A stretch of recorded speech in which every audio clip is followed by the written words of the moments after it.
Bonjour et bienvenue sur Vivre avec bon sens, le podcast qui bouscule les codes de notre santé. Je suis Joy et je parlerai ici sans détour de sujets qui m'animent et me motivent. Je partagerai aussi mon micro avec des personnes aussi géniales qu'inspirantes afin de nous faire réfléchir et évoluer. Bref, tout un programme pour être pleinement épanoui et en accord avec soi. Bonjour à tous et à toutes, bienvenue dans ce nouvel épisode. Aujourd'hui, je vous partage mon échange avec Marie Condor, une femme aux multiples facettes qui nous emmène en voyage à travers son histoire entre la maladie, la reconnexion à soi et l'ouverture d'esprit. Je vous souhaite une très belle écoute. Bonjour Marie. Bonjour Joy. Bienvenue dans cet épisode. Je suis ravie. J'ai souhaité du coup échanger avec toi sur ton parcours parce qu'on va le voir, il est très très riche. Ton parcours à la fois avec la maladie, avec la reconnexion à toi, à ton corps, à ton cœur, à tes envies, à tout un tas de choses. Et les messages que tu peux en tirer aujourd'hui avec du recul t'a amené en fait à qui tu es aujourd'hui et à tout ce que tu fais. Donc, je vais te laisser déjà te présenter brièvement et puis nous expliquer ce qui s'est passé pour toi. Alors, me présenter brièvement. Donc, j'ai 31 ans. J'attends un petit bébé. J'arrive bientôt à la fin de ma grossesse. Je suis dans la vie professionnelle chargée de mission digitale dans l'agriculture. Donc, c'est vraiment quelque chose qui me plaît énormément. Et à côté, je fais de la thérapie holistique, on va dire. Je suis un peu femme médecine. Et il y a beaucoup d'événements qui me sont arrivés dans la vie, qui ont fait la personne que je suis aujourd'hui et comment je suis arrivée sur le chemin sur lequel je suis aujourd'hui. Mais vraiment des événements qui n'ont absolument rien à voir les uns des autres. Et j'aurais jamais cru prendre ce chemin et au final, voilà. C'est le tout premier déclic, c'est lequel ? Alors le tout premier déclic, c'est très drôle parce que c'est pas du tout ce que je pensais, mais en fait c'est quand j'ai rencontré mon compagnon qui est aujourd'hui le futur papa de mon bébé. Okay. Donc c'était il y a 12 ans. C'était il y a 12 ans. Et en fait, c'est bête, mais voilà, on est dans une société où on cherche absolument l'amour, etc.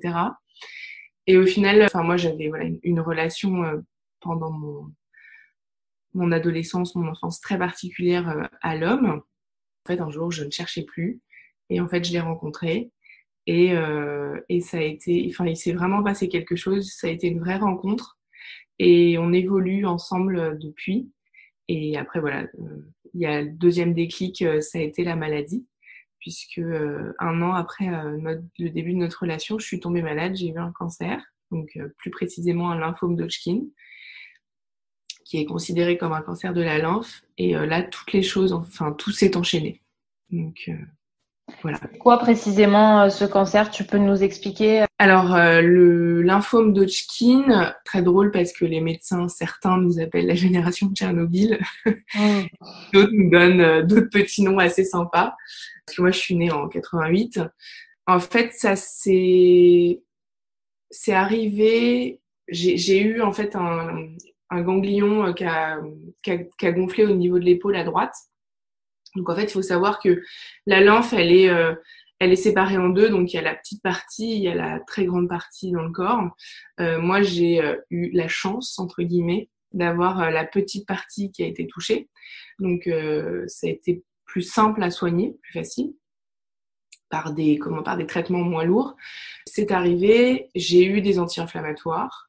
C'est parti et en fait 6 mois plus tard c'est revenu, mais mon médecin généraliste à l'époque en fait avait pas cherché à aller plus loin et c'est sa remplaçante en fait qui m'avait dit mais non, c'est pas normal. Donc c'est là aussi où mon regard sur la médecine a commencé à changer parce que je me suis dit que dans la vie de tous les jours au final parfois sans s'interroger on passait complètement à côté de certaines choses, sans se remettre en question, sans remettre en question son quotidien.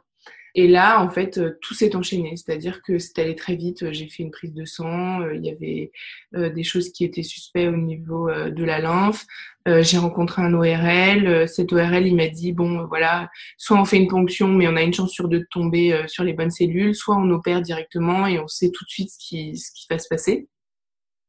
Donc moi j'étais du style aller droit au but, hein. Donc je me suis fait opérer et en fait les résultats en fait on vous dit soit ça peut être le début d'un cancer, mais c'est pas encore le cancer, donc du coup les traitements sont pas les mêmes, soit c'est un cancer.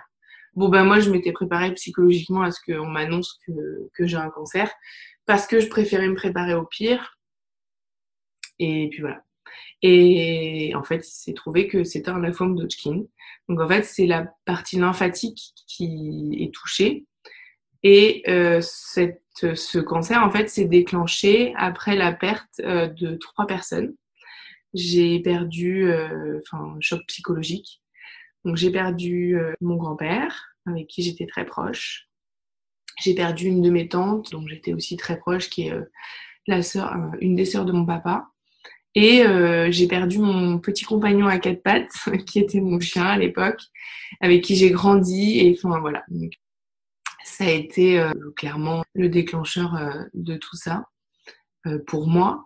Après, on pourrait trouver d'autres explications, hein, mais enfin, les chocs psychologiques, on sait très bien que ça a un impact sur le physique. Et voilà. J'ai été hyper bien accompagnée. Ma mère a été très présente, enfin mon père aussi bien sûr, mais bon voilà. Ma mère, elle avait pu dégager du temps parce que mon père à l'époque travaillait beaucoup.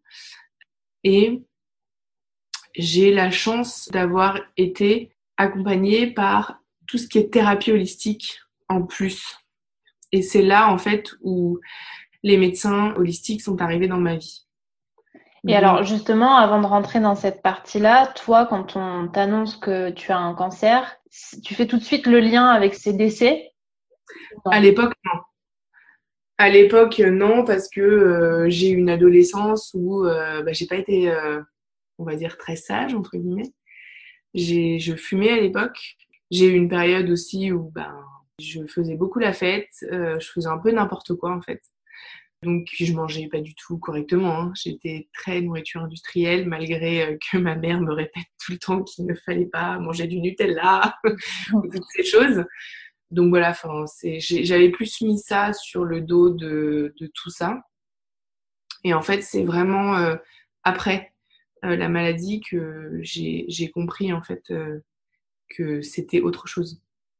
Et par contre, la médecine, elle l'explique par rapport justement, tu parlais de la génération de Tchernobyl, etc. C'est plus par rapport aux radiations, ce genre de choses? En fait, c'est drôle parce qu'il y en a qui disent oui, voilà, que c'est dû aux radiations. Il y a d'autres médecins qui disent que dans les vaccins, des fois, il y a des mutations des cellules qui vont déclencher des cellules dormantes malades. T'en as d'autres qui te disent que c'est la vie. Donc ça, ça me fait rire. Mais après, voilà, en fait, on essaye toujours de trouver une explication entre guillemets rationnelle, alors que je pense que parfois, faut pas aller chercher bien loin, tout simplement. Et c'est justement ça, le premier message peut-être de cette maladie, de te dire, il y a un truc qui coince quelque part et j'essaye de t'envoyer un bon gros message, à toi d'en comprendre ce que tu as envie d'en comprendre. Moi, ça a été le plus gros message dans ma vie qui m'a dit que il était temps que je commence à prendre mon vrai chemin, qu'il fallait que je change parce que la personne que j'étais, c'était pas celle que je devais être, que je suis du moins aujourd'hui. Et voilà, en fait, c'était vraiment ça. En fait, pour moi, c'est vraiment cette leçon de vie. Ça a été l'élément déclencheur qui a fait que progressivement, je suis arrivée là où j'en suis aujourd'hui. Okay. À la personne que je suis, du moins. Justement, ouais. Tu disais que tu avais combiné les deux approches, l'approche holistique et l'approche plus conventionnelle. Qu'est-ce que tu as appris de l'une et de l'autre? Alors, j'ai appris que de l'approche conventionnelle, il y a encore des médecins qui sont top et qui aiment leur métier. Et qui aiment leur métier et qui vraiment... on peut pas moi, personnellement, je pense que tout est bon à prendre de manière raisonnable et qu'on ne peut pas complètement anéantir la médecine allopathique parce qu'il y a eu du positif, qu'il y a eu du bon. Et je trouve qu'en alliant l'allopathie et l'holistique, en fait, on arrive à faire quelque chose de meilleur et qu'on obtient des résultats extraordinaires. Parce que, par exemple, j'ai fait une séance de Reiki, donc c'est un soin énergétique pour débloquer les chakras et les énergies dans le corps, juste avant de recevoir ma première chimio. Et il s'est passé quelque chose physiquement et mentalement qui ont fait que j'ai reçu mes chimios de manière très positive.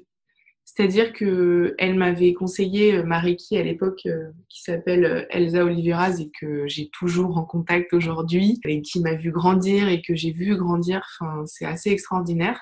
Et en fait, elle m'a dit, imagine que la chimio, elle fait uniquement le chemin depuis le tuyau vers ta maladie, enfin vers les cellules qui t'ont été enlevées et qui étaient malades. Et c'est tout pour ne pas venir en fait irradier le reste de ton corps. Et c'est ce que j'ai fait à chaque chimio.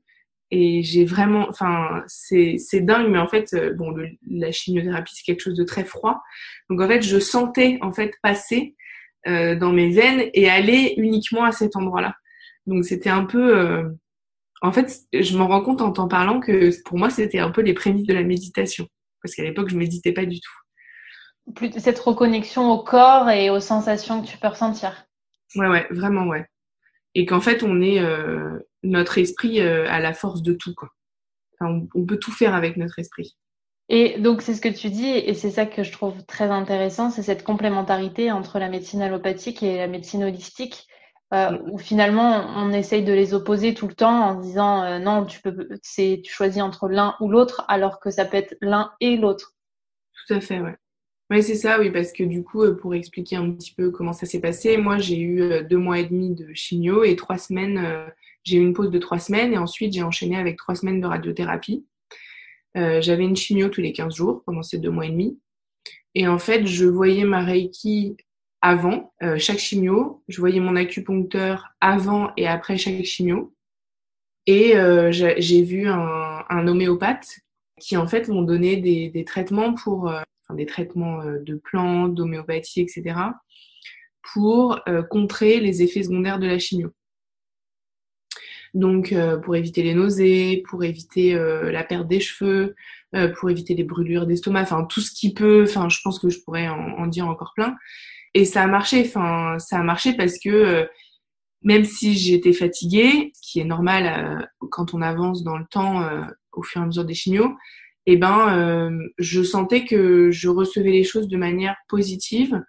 Et ça aide aussi beaucoup quand on se sent accompagné par des médecins qui n'ont pas l'habitude, entre guillemets, de voir des horreurs tous les jours. Parce que bon, faut se le dire, hein, qu'en oncologie, il y a aussi des choses qui sont pas faciles et que tout n'est pas excusable, mais je peux comprendre que des fois, des médecins perdent un peu leur humanité. Bien sûr. Et que l'empathie ne soit pas toujours présente, même si ce n'est pas une excuse, bien sûr. Enfin, ça change, en fait, ça permet aussi d'avoir une vision plus positive, je trouve, vraiment. C'est ce que ça m'a apporté. Ça apporte une espèce de nouveau souffle, enfin, ça fait du bien, en fait. Tu parlais d'hygiène de vie au départ. Est-ce que justement, il y a des choses que tu as changées pendant ces traitements en termes d'hygiène de vie? Alors déjà, oui, j'ai arrêté de fumer. J'ai arrêté de fumer. Je buvais plus du tout d'alcool parce que, ben, de toute façon, j'ai essayé une fois, pour fêter un anniversaire, de reboire une petite gorgée de champagne, je l'ai regretté. Je sais qu'il y en a, ça les dérange pas, mais moi, personnellement, c'était pas possible. Et j'ai changé mon alimentation. Déjà, j'ai arrêté de manger tout ce qui était industriel. À l'époque, je savais pas ce que c'était la cure de sucre raffiné, donc je l'ai pas fait, mais j'ai... Et puis, je le chassais pas autant que ce que je fais aujourd'hui. Mais j'ai retiré les sucres parce que ça nourrit le cancer. Enfin, on sait que le sucre nourrit le cancer. Et j'ai mangé beaucoup de fruits, beaucoup de légumes. Je mangeais aussi des choses beaucoup plus fraîches, en fait. J'ai un peu arrêté va dire, arrêter mes bêtises. Et ça a été vraiment ça. Enfin, même si, bien évidemment, une fois de temps en temps, je me refaisais un plaisir. Mais en fait, ça a été là où j'ai arrêté de consommer des sodas et je m'en portais beaucoup mieux. Et surtout, en fait, j'étais beaucoup moins fatiguée que certains parce qu'en fait, il se trouve qu'au moment où moi, je suis tombée malade, j'ai 2 autres personnes dans mon entourage qui ont eu la même chose que moi, approximativement au même stade, mais qui n'ont pas changé, en fait, leur manière de vivre ou leur façon de manger ou qui n'avaient pas cette thérapie holistique qui les accompagnait en plus de la chimio ou de la radiothérapie. Et en fait, les personnes étaient beaucoup plus fatiguées, les effets secondaires étaient beaucoup plus présents, c'était plus compliqué à vivre. C'est là où j'ai vraiment pu comparer et me dire que ce que je faisais, ça marchait en fait. Ça marchait vraiment et c'était pas, comme certains peuvent le dire, juste dans la pensée. Ce bel effet placebo qui te fait croire que... C'est le mot que je cherchais. Toi, quand tu as découvert ton cancer, tu étais à quel stade? J'étais en stade 3. Sur une échelle de combien? Sur une échelle de 4. Ah oui, effectivement. Mais bon, après, pour moi, tu vois, j'ai un autre ami qui était en stade 2 et qui, au final, ça a été plus compliqué pour lui, en fait. Donc, je pense vraiment que ça dépend complètement. Qu'est-ce qui t'a fait changer d'alimentation? En fait, les médecins te le disent. Ils te disent, ils te posent des questions sur ton mode de vie, etc. Et puis, en fait, c'est ma mère aussi qui a fait que j'ai changé d'alimentation. Parce que ma mère, en fait, elle était... Enfin, franchement, ça a été... Enfin, tu vois, je ressens toute l'émotion, en fait, là, parce que je sais que c'est très dur pour elle. Enfin, ça a été très dur et elle, d'ailleurs, il se trouve que, malheureusement, d'un point de vue féminin, en fait, elle était déjà ménopausée, mais en fait, elle avait encore ses règles. Et là, elle les a plus du tout eues, en fait, à partir de mon cancer. Donc, ça a vraiment été émotionnellement quelque chose de très difficile pour elle.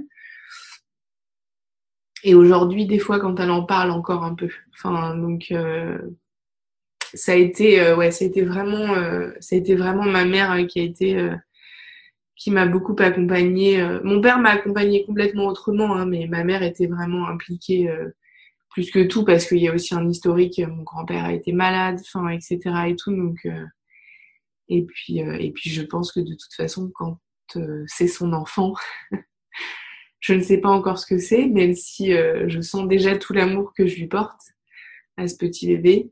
Je pense qu'on fait tout pour lui, en fait. Donc, et là, tu as fini par écouter ta maman qui, pendant ton adolescence, te répétait les mêmes choses, mais... Ouais. Oui, complètement. Et puis, après, mon adolescence, ça fait qu'elle a été aussi compliquée. Mais voilà, en fait, je l'ai soignée aujourd'hui. J'ai pris soin de moi, j'ai soigné ma lignée. C'est ça aussi, j'ai soigné cette douleur d'enfance qui a fait que j'accompagne aujourd'hui des femmes, par exemple, dans tout ce féminin sacré. Et justement, quel lien tu fais entre la maladie et celle que tu es aujourd'hui? Moi, ce que je vois, c'est que ça t'a créé une ouverture à la fois dans le dialogue et aussi dans cette ouverture d'esprit sur une nouvelle façon de voir le monde. En fait, après la maladie, j'ai eu une phase où j'avais besoin d'être un peu plus légère. J'avais besoin d'être plus légère parce que voilà, mine de rien, même si tu traverses ça pendant quelques mois, ça reste lourd. Pour une adolescente de 20 ans, tu vois, t'as autre chose en tête.